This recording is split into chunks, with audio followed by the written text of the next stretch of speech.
Om Namo Bhagavate Vasudevaya. Om Agyan Timirandasya. Gyananjana Shalakaya Chakshurmilitam Jena Tasmai Shri Gurve Namaha. We're reading from the 11th chapter of the first canto of the Srimad Bhagavatam. Krishna is returning back to Dwarka. And so all the inhabitants of Dwarka are so excited to see Krishna, and all of their mental attributes, what they're thinking, how they're expressing their devotion is being summarized here. Which woman could give up Krishna's lotus feet, which Lakshmi could never give up? The Lord, without weapons, by creating enmity between kings and powerful armies, who created a burden on the earth, destroyed them by having them kill each other, just as the wind, by creating friction between bamboos, destroys them by fire. So we concluded with this verse last time, that actually Krishna's purpose was easily executed simply by his will, putting everything into motion. As Krishna desires, it will come to be. Having appeared on this earth, the Lord enjoyed among the best of women by expanding himself through his yoga maya according to his nature. So, entering into the inner quarters after greeting all the citizens, Krishna joined in with his wives. And here it says, by his yoga maya, he resided with each of his many wives by expanding into his many forms. Thus, according to his nature, the Lord enjoys. The causes of the Lord's enjoyment, the desire to enjoy, and the activities of enjoyment are all beyond the material gunas, for he is not material. Krishna's pleasure is all transcendental, and his exchange with his loving devotees, whether it be in friendship or conjugal relationships or however it may be expressed, is all expressions of loving devotion towards each other. The devotee towards Krishna, and Krishna towards his devotee. Although the queen's beautiful smiles and furtive glances were all spotless and exciting, and signified deep love, and although they could conquer Cupid himself by making him give up his bow in frustration, those who approached him with false smiles and glances could not agitate the senses of the Lord. In other words, devotion has to be true. It has to be honest. Krishna is not attracted by flattery or anything else. He is attracted by our devotion, and that devotion should be honest, true. That was why he reciprocated with those queens of Dwarka and the other inhabitants of Dwarka, because they truly loved him. They truly loved him, and thus he truly loved them. That is the nature of transcendental loving exchange. The devotee loves the Lord, and in the same way that the devotee loves the Lord reciprocates that love. Commentary.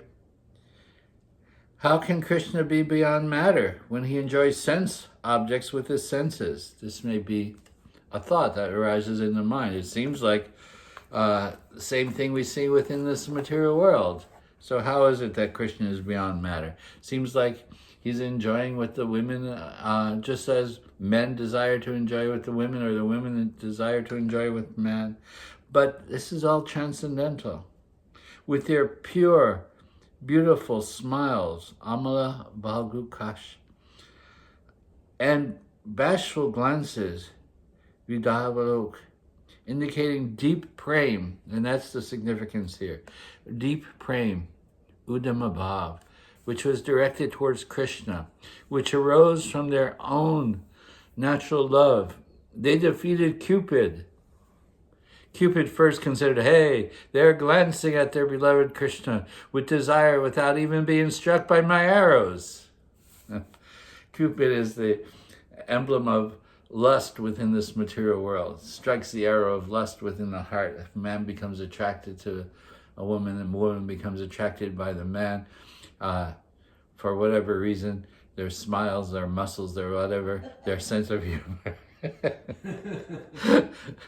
They're attracted. But this is all Kama. It is Cupid, Kamadev. Krishna is the transcendental Kamadev. But within this material world, that Kamadev is described as lust. And he shoots the arrow within the heart, creating a lust within the man or the woman. And so here, it is saying that Cupid is reflecting, how is it? I haven't even shot my arrows. And these ladies of Dwarka are spontaneously loving Krishna, and Krishna is spontaneously loving them. That means that there is no lust there. It is Prema, Udama Bhav. It is pure love, which is not seen within this material world. Prabhupada always tried to make that distinction, that there's no love within this world and so forth. Prabhupada tried to make that distinction within our mind, that the transcendental love between Krishna and the gopis, or Krishna and the queens of Dwarka, is all transcendental and has nothing to do with being shot in the arrow by Kam or lust.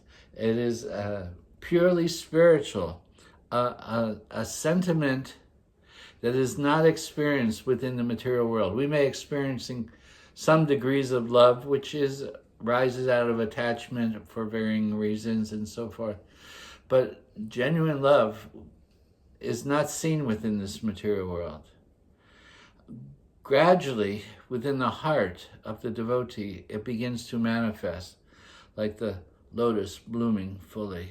So by the process of Krishna consciousness, beginning with the chanting of Nam and ultimately contemplating the divine leelas of the Lord and so forth, that love becomes manifest.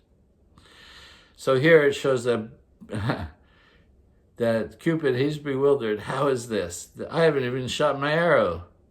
Then he became struck with wonder on seeing Krishna's sweetness. The material Cupid, who had come to bewilder Krishna himself became bewildered, and thus threw down his bow.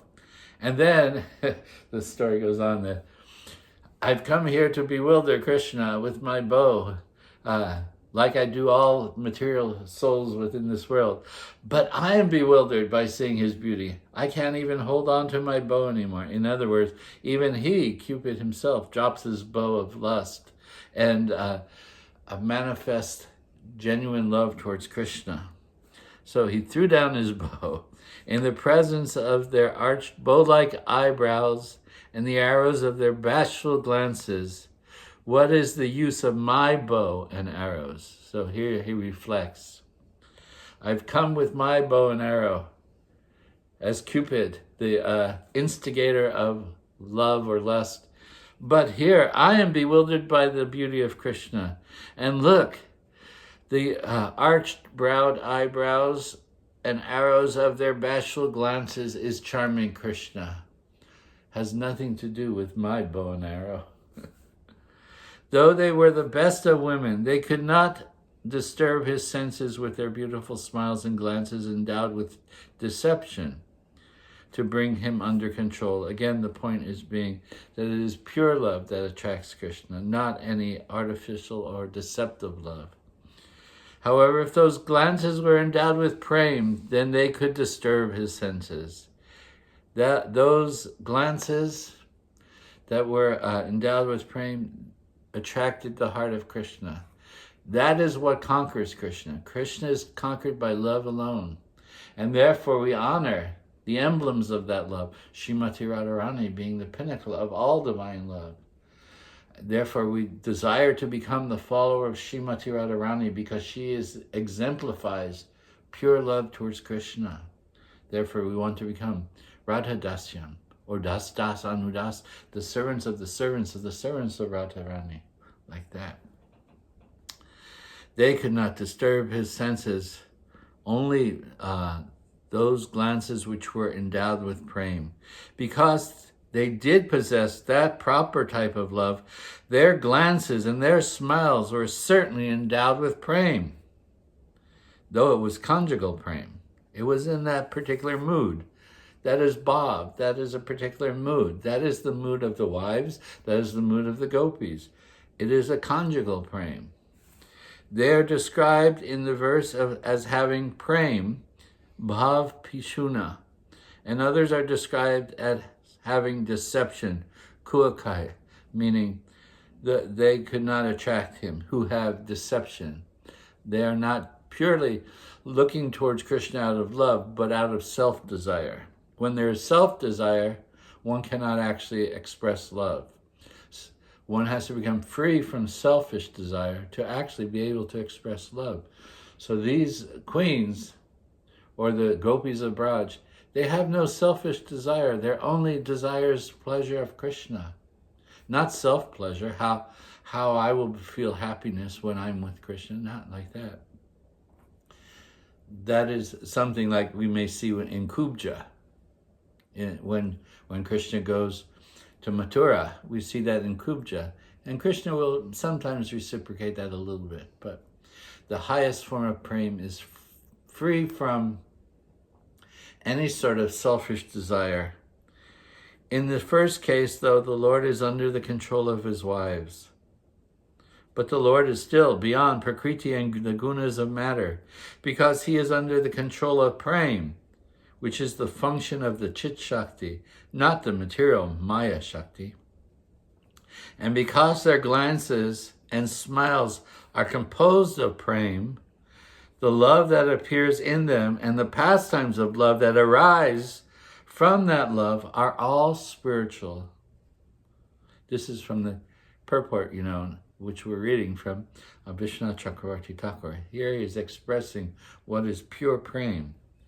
It is therefore impossible to say that the Lord has enjoyment of material sense objects, such as material sound and touch. In the second case, because it is impossible for a person without prema to control the Lord, the verse says that his senses cannot at all be disturbed by deception. Therefore, the previous statement, Reme Stri Ratna Kutostaho Bhagavan Prakrito Jata, cannot mean that the Lord is attracted to material enjoyment. One cannot say that the queens are material if sometimes their love-filled glances do not bring the Lord under control, because all the queens belong to the Chit Shakti, that internal potency, and none of their glances or smiles can ever be material. Nor should one say that the Lord is controlled by the general Chit Shakti arising from his Sarup. He is actually controlled by prema alone, which is a special function of that Chit Shakti. From this conclusion, there should be no objection that this is the pure understanding of the nature of divine prema. The verse goes on to say, ignorant people think of the Lord though uncontaminated by matter, as a human being, one of themselves, contaminated by matter, because of seeing unparalleled behavior, such as his compliance with Satyabhauma's attachment to getting the Parijata tree. There are different pastimes of divine love, such as Satyabhama wanting the Parijata tree of the heavens. And Krishna accepts her desire and goes and achieves that for her. He wants to please her also. Isn't that the nature of love? You want to please your beloved. So ignorant people think, oh, yes, Krishna may be uncontaminated, but he comes to this world and he acts like a human, so he must be under the control of human emotions. No. He's always beyond human emotions and beyond the control of material energy, the Maya Shakti. This is the power of the Lord. Though he is situated in Prakriti, he is not affected by the gunas, which are situated in him. He may appear to be within this world, but he's never controlled by the gunas of the material energy. just as the intelligence of the devotees remembering the Lord also become unaffected by the gunas. The devotee can become transcendently situated by remembering the Lord, and thus he rises, the devotee also rises beyond the material modes. And though situated within this material world, he is not controlled by the modes of nature. He is controlled by his natural love for Krishna. This is the state of pure love that is seen even within the devotees, pure devotees within this world. Those wives bewildered by the Lord's yoga maya, not capable of estimating the powers of their husband, considered the Lord to be under the control of their love and their womanly natures, just as intelligence by itself cannot know the Lord. The commentary is, then do the queens to whom he is always attached, being full of knowledge, know everything about Krishna? No. They also do not know him, because perfect knowledge of those women arising from his Swarup is covered by the yoga maya of the Lord, in order to nourish rasa. Rasa is the ultimate controlling factor, and therefore sometimes knowledge has to be covered by the power of that ras. Just like the idea that Krishna is the supreme personality of Godhead, that is knowledge. But the inhabitants of Braj may sometimes get a glimpse of that, but they dismiss that idea that he is Godhead. Because love takes them beyond the concept of his power, beyond the concept of his controlling force. Therefore, love is the most dominant factor within the spiritual evolution of the soul. And it is seen by the grace of Krishna, who gives us the object of that vision, by displaying his transcendental pastimes within this world, his leelas within Braj, and his leelas within Dwarka. This is explained. These women consider their husband to be controlled by their love, controlled by their womanly nature, because they have been bewildered by the Lord in order to nourish their madhurya ras. They think like that because that only increases the nature of that madhurya ras. Not that Krishna is the supreme controller. No, they sometimes think they are in control. Krishna's wives think they are in control. Satyabhama orders Krishna, go get me the parijata plant from the heavens, and he accepts. It may seem like, oh, he's under the control. No. He's controlled by the love, yes. So in order to transcend the idea of the Godhead of Krishna, the nature of ras takes over, which is exemplified in Prema. The intellectual functions of those who write scriptures engaged in defining the Lord know very little because of various opinions. Oh, the Lord is the material cause of the universe. The Lord is the controlling cause and the efficient cause of the universe. In other words, even some of the authors of Shastra, because of the dominance of the supremacy of Krishna, may write in this way, and they don't taste ras. One has to enter into the spirit of the inhabitants of Braj and Dwarka to understand the true nature of love. One cannot consider these women material because they are endowed with Prema, and the Lord is controlled by their Prema, since it has been said that they serve the Lord with Prema. That is the controlling factor. That which controls the Lord is love itself. Thus ends the commentary on the 11th chapter of the first canto of the Bhagavatam for the pleasure of the devotees, in accordance with the previous acharyas. Thus ends chapter 11. We'll pick it up next week, chapter 12, Birth of Maharaj Parikshit. Gaur Premanandi Haribol Shishirate Sham.